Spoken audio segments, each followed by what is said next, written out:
Olá a todos, boa tarde, eu sou Cláudio Elias Duarte, eu sou médico psiquiatra do Hospital Santa Mônica. O assunto que nos traz aqui hoje é que a gente vai falar então sobre suicídio. Então, quais são os fatores de risco? Então, já que é importante conhecer sobre o assunto, quais são as situações que a gente entende como avaliação do risco de suicídio? Isso é, uma pessoa que se apresenta com essa questão, quais são as coisas que um profissional de saúde ou mesmo um familiar tem que estar atento a isto, né? Bom, a primeira coisa é que são dois fatores preditivos, fatores que conseguem predizer um risco maior de suicídio.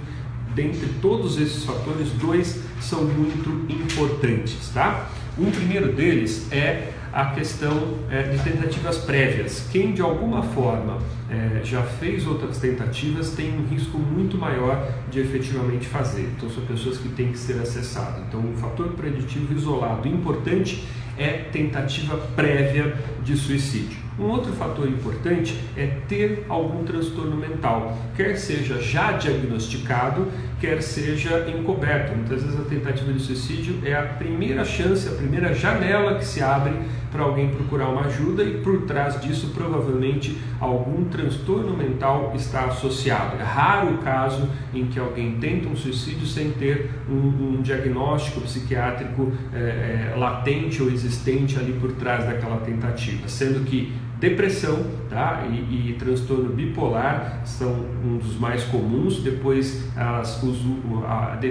uso, abuso, né? Dependência de álcool e drogas é outro fator comumente associado a tentativas de suicídio. Esquizofrenia é um outro diagnóstico importante. Os transtornos de personalidade. Então são esses 4, 5 grandes diagnósticos. E outra coisa importante, quanto mais associação entre esses diagnósticos, quanto mais acumulativo for o número, né, de diagnósticos que a pessoa tenha em saúde mental, maior é o risco dela vir a tentar contra a própria vida. Então, se a pessoa tem um transtorno de personalidade, abuso de álcool, o risco é mais aumentado do que só para abuso de álcool ou só para transtorno de personalidade, tá bom? E aí outro fator de risco, os outros fatores de risco importantes a serem observados nessa situação são a existência de sentimentos negativos, desespero, desamparo, desesperança, né, falta de percepção de futuro. E mesmo um outro fator importante psíquico é a impulsividade. Pessoas com alta impulsividade acabam tendo um risco maior, porque elas podem acabar tomando uma atitude intempestiva contra a própria vida, e talvez se elas tivessem mais tempo para pensar sobre o assunto e não tivessem essa impulsividade aumentada, ela poderia não ter essa decisão e, portanto, se preservar, né? Então, portanto, trabalhar esses pacientes para diminuir a impulsividade é uma forma de prevenção, tá bom? Outro fator importante de risco são a idade, né? Sabe-se que suicídios são mais comuns em pacientes muito mais jovens, né? As pessoas ali, a ideia final da adolescência e início da idade de adulto jovem, e os extremos também, os idosos, né? Então os idosos também